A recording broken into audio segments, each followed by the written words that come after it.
Estimados alumnos, tengan ustedes muy buenos días. Nos corresponde seguir con nuestro módulo de clase, ¿no es cierto? Estamos estudiando la retroactividad o irretroactividad de las leyes.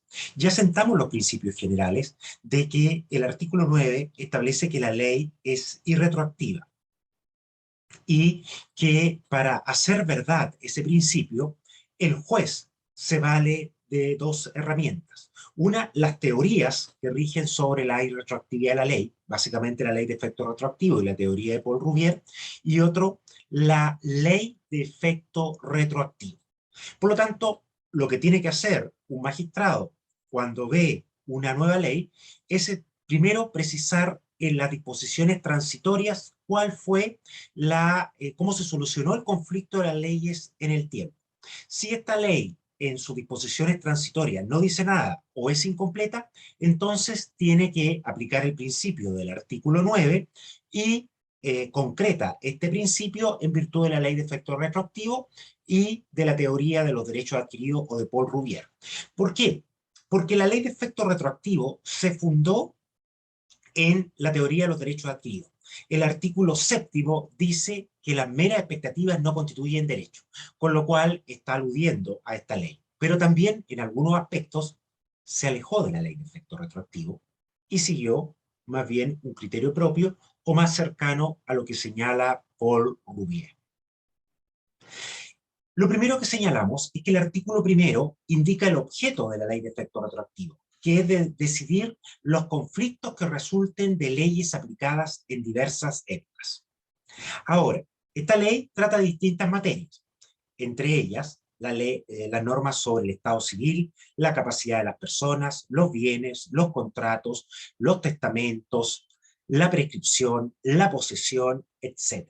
Y vamos a hacer un análisis de cada una de estas materias. Iniciamos, por supuesto, de acuerdo en el orden de la ley, con los problemas del Estado civil, la capacidad y la protección de las personas. Respecto al Estado civil, lo define el artículo 304 del Código Civil. No obstante, se dice que es una definición más cercana a la capacidad que al Estado civil.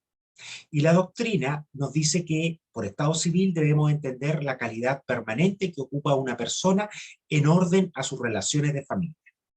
¿Cuál es el principio? El principio es que el Estado civil, que hay que distinguir entre el Estado civil y los efectos del Estado civil. El Estado civil ya constituido, y a su vez, respecto al Estado civil, el constituido o el que está por constituirse. El Estado civil ya constituido subsiste bajo una ley posterior, aunque establezca requisitos diferentes. En cambio, el Estado civil que no sea constituido se va a regir íntegramente por la nueva ley. Y respecto a los efectos del Estado civil, se van a regir por la nueva ley. Respecto a que el Estado civil subsiste, no obstante una nueva ley que establezca nuevos requisitos, es difícil de explicar para la teoría de los derechos adquiridos, porque tiene que indicar de que el Estado civil sería un derecho adquirido. No obstante, es dudoso que el Estado civil sea propiamente un derecho adquirido. Nosotros habíamos analizado a propósito de las críticas de que la teoría de los derechos adquiridos se refiere más bien a los derechos patrimoniales, y el Estado civil no es un derecho patrimonial que ingrese a la persona. Por lo tanto, es más propia la explicación de Paul Rouvier, cuando habla de situación jurídica. Aquí la persona tendría la situación jurídica de un determinado Estado civil, y que el ya constituido no se va a modificar por la nueva ley. Como sea, el artículo 3º, con criterio práctico, nos señala que el Estado civil adquirido conforme a la ley vigente a la fecha de su constitución subsistirá aunque ésta pierda después su fuerza. Ahora bien, las consecuencias son las que se van derivando de ella, ¿no es cierto? Y por eso el mismo artículo 3º indica que los derechos y obligaciones anexos al Estado civil se subordinarán a la ley posterior, sea que ésta constituya nuevos derechos o obligaciones, sea que modifique o derogue los ya existentes. Y después, tanto el artículo 3º como el 4º, 5º y 6º van estableciendo consecuencias de este principio. Así, por ejemplo, yo les explicaba en una clase anterior que una de las consecuencias del Estado civil de casado, hasta los años 80, era que la mujer debía obediencia al marido. En el año 89, esta norma se eliminó. Y por lo tanto la mujer, ni legal ni teóricamente, debe obediencia al marido. ¿Significa que una mujer que se casó antes del 89 y como subsiste su estado civil, debe obediencia al marido? Y la respuesta es claramente no, porque los efectos se rigen por la ley nueva. Ahora, el otro ejemplo que da el texto es respecto a la Constitución. La Constitución sí se rige por la ley antigua, al momento en que se constituyó.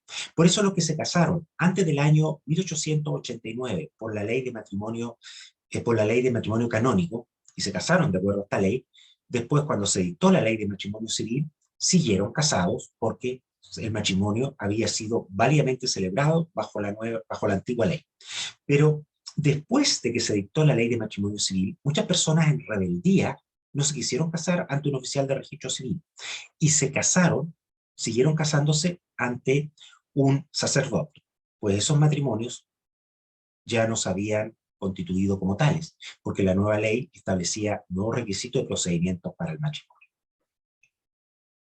Las normas que indicamos sobre el Estado civil se hacen extensivas a las personas jurídicas, ¿no es cierto? El artículo 10 nos señala que la existencia y derecho de las personas jurídicas se aplicarán las mismas reglas que respecto a las personas naturales, establece el artículo 3. Por lo tanto, si bajo la ley anterior se indica de que las personas jurídicas solamente podían conservar los inmuebles por 5 años. Luego, si la persona adquirió un inmueble bajo esta ley, y antes de que venzan los 5 años se derogó esta disposición y podían conservar los inmuebles en forma indefinida como las personas naturales, entonces el efecto se mantiene por la ley nueva y no tiene que deshacerse de este inmueble a los 5 años. Respecto a la capacidad de las personas, la capacidad es la aptitud legal de una persona para adquirir derechos y para ejercerlos por sí sola. Por lo tanto, se distingue entre la capacidad de goce y la capacidad de ejercicio. Señalemos que la capacidad de goce es un atributo de la personalidad, por lo tanto una persona no puede ser privada de toda su capacidad de goce, sí de algunos a los aspectos de la capacidad de goce, y eso queda sometido a las nuevas leyes. Por eso dice que la capacidad no es, dice que las meras expectativas no constituyen derecho. En verdad, y después señala una situación de poder adquirir la calidad de hijo matrimonial, pero en verdad la capacidad no es una mera expectativa, pero se rige por el principio equivalente, ¿no es cierto? De que si una persona podía adquirir la calidad de hijo matrimonial simplemente por el matrimonio de sus padres y después una ley posterior establece nuevos requisitos, no podrá adquirirlo sin cumplir con estos nuevos requisitos. Las leyes respecto a la protección de las personas está establecida en el artículo 9 y que se establece en el fondo que los guardadores constituidos bajo la ley anterior seguirán válidamente constituidos aunque la nueva ley establezca inhabilidad. Y ahí se señala el caso, el ejemplo del presidente de la República, ¿no es cierto? Si una persona es guardador y eh, es presidente de la República y se dice posteriormente una ley que el presidente de la República no puede ser guardador, esta persona sigue siendo guardador aunque sea presidente de la República. Pero si una persona es guardador, la ley dice que no pueden ser presidente de la República guardador y después este guardador posteriormente es nombrado presidente de la República, deja de ser guardador. El inciso segundo establece una norma que tiene, como es penal, establece, digamos, en el fondo, el principio pro reo. Y el privilegio de la restitutio in ite.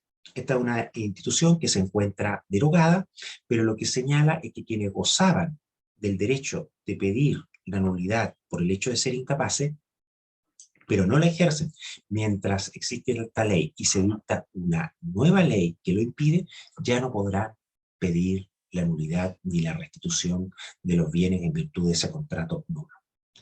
Esta institución se derogó porque, como bien dice el texto, era una norma de protección a las personas que al final fue en contra de él, porque podían solicitar la nulidad de un acto por haber sido incapaces, aunque hubiesen cumplido todos los requisitos para celebrarlo, y terminó siendo en contra de ellos porque nadie quería celebrar contratos con ellos, ¿no es cierto? Esa es la primer módulo del análisis de la ley de efecto retroactivo. Los mayores detalles lo veremos durante la clase. Nos vemos en un momento.